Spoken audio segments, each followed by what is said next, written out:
Hi there. I'm Dr. Kevin Bott, and I am the executive director of Ritual for Return, an idea that came to me as a doctoral candidate at New York University in 2006 when I was volunteering inside of a New York State prison creating theater. One of the incarcerated actors was about to get out on parole and asked me what kind of theater opportunities there were in New York City. I didn't know anything about this phenomenon of people getting out of prison, which we call reentry. And I started researching so I could figure out why in the world someone coming out of prison would participate in a theater program. And what I discovered was a body of literature that pointed to the idea that ritual, and specifically rites of passage, could have an impact in the process of making that transition out of a prison cell and back into one's community.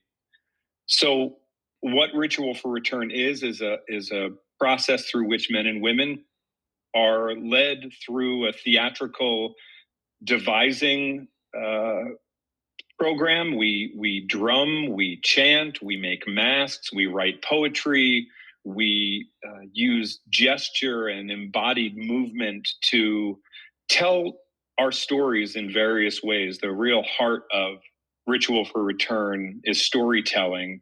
And one of the key insights in the literature I read was that one of the primary ways that people leave a life of crime and make something of themselves beyond that life they used to live is their ability to tell a new story about themselves, to see their story in a way so that it's not the worst thing that they had done, but actually has purpose and meaning for the person they want to become. So a drug dealer who now wants to help other people break addiction, or a gang leader who wants to help young people stay out of gangs. The program is different from other post incarceration programs. We don't deal with education or housing or addiction or family reparations. We are looking at the real spiritual and psychological aspects of coming home.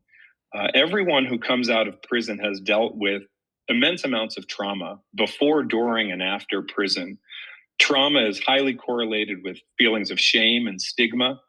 And so what we do is we work with people in reframing their own stories.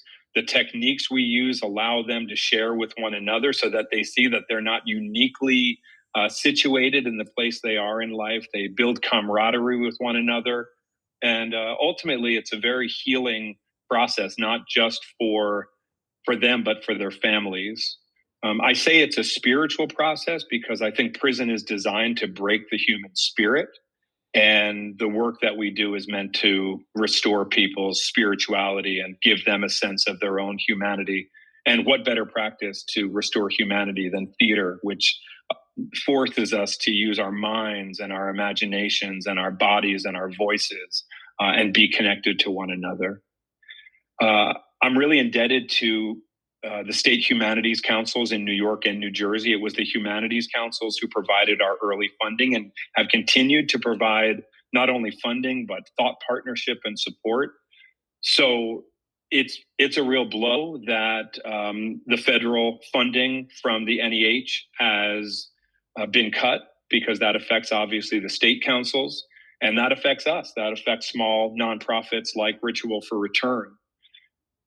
More than anything, the money is important, but there's other ways to find money. The sad thing is what it forces us to do is really reconceive as nonprofits of our whole model, and even what the American nonprofit system is about.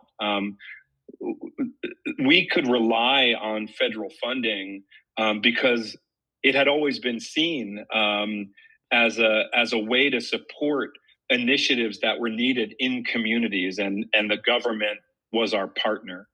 And now we don't have that partner anymore, and we have to scramble for other ways to find ways to support really important work that really impacts actual human lives in community. So, listen, most nonprofits are real scrappy and will find a way, but it does sting to lose that support from our federal government.